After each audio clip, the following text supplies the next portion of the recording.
ദൈവനാമത്തിന് മഹത്വം ഉണ്ടാകട്ടെ. ഈ സമയമെന്ന് പറയുന്നത് ഒരു സന്ധ്യയാകാറായ സമയമാണ്. കുറച്ച് കഴിയുമ്പോൾ ഇവിടെ മുഴുവൻ ഇരുട്ടാവും.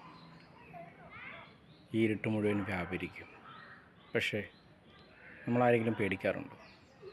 ഇരുട്ട് വരുമ്പോൾ ജീവിതത്തിൽ ആരെങ്കിലും പേടിക്കും? ഇല്ല. കാരണം എന്താ?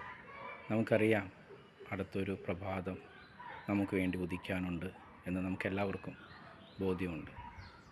ഇതുപോലെ തന്നെയാണ് നമ്മുടെ ജീവിതത്തിലെ പല കാര്യങ്ങളും സംഭവിക്കുമ്പോൾ ഒരിരുട്ട് വ്യാപരിച്ചതുപോലെ നമുക്ക് തോന്നും.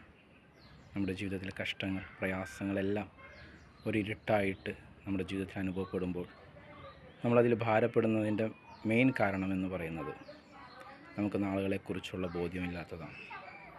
നാളുകളിൽ നമുക്ക് ഒരു വെളിച്ചം ഉദിക്കാനുണ്ട് എന്നുള്ള ബോധ്യമുണ്ടെങ്കിൽ നമ്മളായിരിക്കുന്ന ഇരുട്ടിനെ, നമ്മുടെ ജീവിതത്തിലായിരിക്കുന്ന ഇരുട്ടിനെ നമുക്ക് പേടിക്കേണ്ടതായിട്ടുള്ള യാതൊരു ആവശ്യവുമില്ല.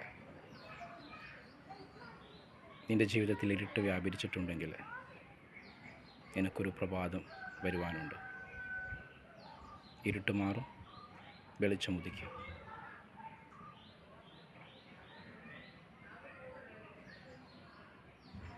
ആമേൻ.